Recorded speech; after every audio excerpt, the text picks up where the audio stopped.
So coming to question 35, it's a big question. So we will read from the last line. Which of the following drugs will be the best initial management of this patient? So every word is important. What is the best initial management? Okay. So we have to find out the diagnosis from the ECG.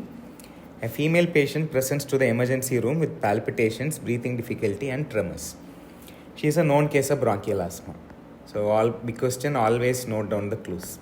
First clue, she has bronchial asthma coming with breathing difficulty, palpitation. She has diffuse goiter.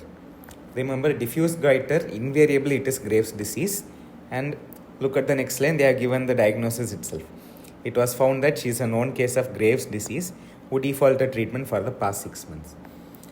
So a lady with bronchial asthma and Graves' disease who's not on treatment comes with tachycardia. So definitely this is a case of thyrotoxicosis or thyrotoxic storm. This is endocrine plus cardiology question. So patient has come with a thyroid storm and she has tachycardia with irregular pulse. So this word irregular pulse is very important because this is also a favorite question for examiners. If the pulse is irregular in rhythm, there are only two possibilities. Either it is a premature beat, atrial premature complex or ventricular premature complex, or it could be atrial fibrillation. So how do you differentiate these two is by means of the pulse deficit. Pulse deficit is the difference between heart rate and pulse rate. So you are auscultating, what you get is heart rate. You are palpating, what you get is pulse rate. So in APCs or VPCs, the pulse deficit is less than 10. In atrial fibrillation, the pulse is irregular and the pulse deficit is more than 10. So frequently APCs, VPCs and atrial fibrillation will be given in your NEET exam questions. So the pulse deficit will be the clue there. So just an add-on point. So here they are given she has tachycardia with irregular pulse. So they haven't given the pulse deficit. So these three are the possibilities. So even before looking into the ECG, we directly have a patient with bronchial asthma, Graves' disease in thyrotoxic storm, who may have a possibility of atrial fibrillation, APC or VPC. Remember, thyroid storm can also cause sinus tachycardia, but in that case, the rhythm will be regular rhythm. Okay, now coming to the ECG. So since it's an arrhythmia, see the rhythm strip. So what is clear here? The RR waves are irregular. One RR interval is long, one is short. So we have irregular RR interval. And we cannot see the P wave distinctly. Irregular RR interval and indistinct P wave. Remember, in one of our previous questions, we discussed about supraventricular tachycardia, right? So whenever the rhythm is supraventricular, the QRS complex has to be narrow complex. And for AVNRT or the so-called paroxysmal supraventricular tachycardia, P wave is completely absent. But here the rhythm was regular. So in PSVT, it's a narrow complex tachycardia with absent P wave, but the rhythm was regular. But here if you see, here again P wave is not seen. It is a narrow complex QRS, so definitely the rhythm is originating from the atria and not from the ventricle. But the catch here is the RR interval is irregular. That is why we get an irregular pulse. See here again it is very much obvious. And if you see the V1, you can see irregular waves. These are called as fibrillatory waves or F waves.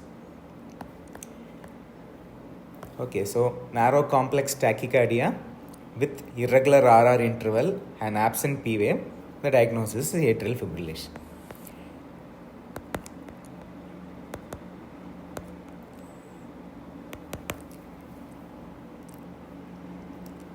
Here we don't get an APC or VPC. So this is clearly a case of atrial fibrillation only.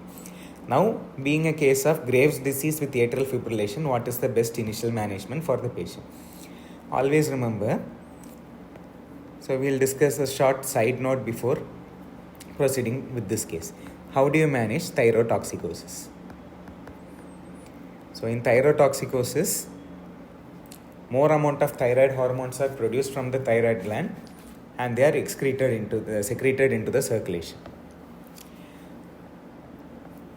So the excess thyroid hormone stimulates the sympathetic activity. So we are supposed to give beta blockers in thyrotoxicosis, right? So example, propranolol, if it is given as orally, because it's a non-specific beta blocker. It acts on all organs where sympathetic activity is there. We can give esmolol. Esmolol is IV, so it can rapidly help to reduce symptoms. Remember, esmolol is a drug which has very short half-life, around only 6 seconds. So it has very short half-life. So beta blockers are one thing. So they reduce their action. We can use steroids. It is said that steroids prevent conversion of T4 to the active form T3. Then obviously thyroid is produced more, so we have to give anti-thyroid drugs. So we have only 3 anti-thyroid drugs. One is propylthiouracil, carbimazole and methimazole. Of this, carbimazole is commonly used. Propylthiouracil, so I have 3 anti-thyroid drugs. One is propylthiouracil, carbimazole and methimazole. Carbimazole is commonly used everywhere except in pregnancy and breastfeeding, where propylthiouracil is used. Because propylthiouracil does not cross the placenta and it is not excreted in breast milk. But both cause fetotoxic effects, but PTU is not excreted in the breast milk or it does not cross the placenta. So antithyroid drugs are given in thyrotoxicosis. Apart from that, we give Lugol's iodine. It is a highly saturated solution of iodine. Remember, iodine is needed for thyroxine production, but we have an effect called as Wolff-Chaikoff effect. What is Wolff-Chaikoff effect? Normally iodine, when it is there, thyroid will be produced, thyroxine will be produced. But excess thyroxine will inhibit production of thyroxine. So excess iodine, which inhibits production of thyroxine, is called as Wolff-Chaikoff effect. Similarly, we have something called as thyroid constipation.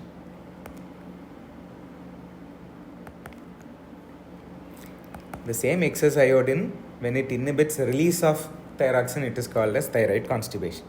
So that's why when Lugol's iodine is given, the excess iodine, by Wolff-Chaikoff effect, it inhibits the production of further thyroxine. So apart from this, plus the extra symptomatic management.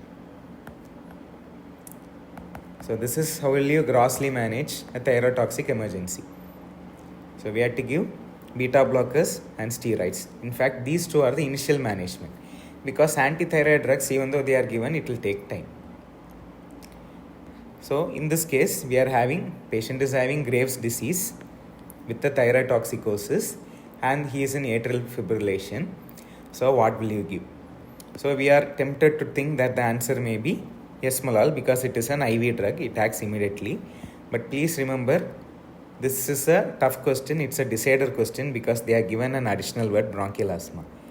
Beta blockers are contraindicated in bronchial asthma. Remember, in last 2 questions we were discussing that beta blockers cause bradycardia. So it also aggravates bronchial asthma. Apart from bradycardia, it can also lead to heart blocks, that is AV block. So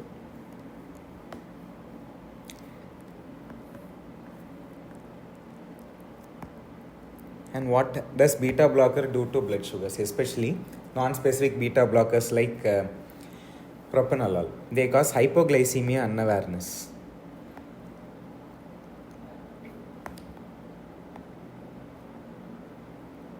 if you remember, in hypoglycemia, we have two types of symptoms. One is the one is the autonomic symptoms, and the other is the neuroglycopenic symptoms. The autonomic symptoms are the palpitation, sweating, the anxiety, irritability we get when we go in for hypoglycemia. So that is due to the sympathetic stimulation. This comes first, followed by neuroglycopenic symptoms. So the symptoms of neuroglycopenia are drowsiness or even frank coma.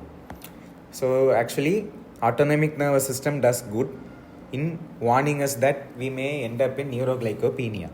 That is why when we have sweating, when we have palpitation, we are tempted to check sugars, or when we take sugars, we become normal. But once we go for neuroglycopenia, we will not be in a state, or we will not be conscious enough to search for sugars. So autonomic nervous system does good to help us in identifying hypoglycemia. But if you give beta blocker, we are blocking the good autonomic side effect of hypoglycemia.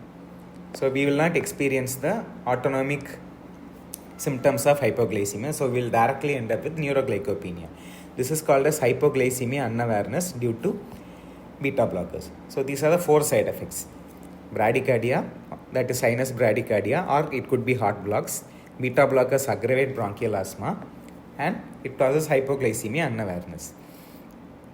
So why this is important is, they may give you a scenario, and suppose if you are inclined towards answering as beta blockers, please look at these four things before answering. A patient who is already having bradycardia, don't write beta blockers. A patient already who has heart block, don't write beta blockers. A patient who is prone for hypoglycemia, don't write beta blockers. So in this question will be easily diverted towards Graves' disease, but they have also given the word bronchial asthma. That's why you have to write down every clue. So since patient is having bronchial asthma, we cannot use beta blockers. And the question is also, what is the best initial management? Beta blockers is not the best initial management here. So the both beta blockers can be cut off. What about propylthiouracil? We told propylthiouracil is definitely the treatment, but it's not the initial treatment. It takes time to act. So what is left is Dilsum. So remember the management of atrial fibrillation, the first and the foremost thing is rate control. Not rhythm control, it is rate control. Then next one is anticoagulation to prevent embolic effects. The third one is rhythm control. Rhythm control should be done only in acute atrial fibrillation less than 48 hours duration, or if the duration of atrial fibrillation is unknown, always anticoagulate for 3 weeks before going in for rhythm control. Rhythm control can be electrical cardioversion, or by catheter ablation, or by pharmacological cardioversion. We had discussed in one of our previous questions. So in this case, esmolol also is used for rate control, but we cannot use esmolol because patient is having bronchial asthma. So Dilsum is the best option. So though this looks like a very big question, we had chance to discuss about irregular pulse. We interpreted the ECG of atrial fibrillation. We discussed about thyrotoxicosis. We discussed about beta blockers. And we also revised about atrial fibrillation management. Okay.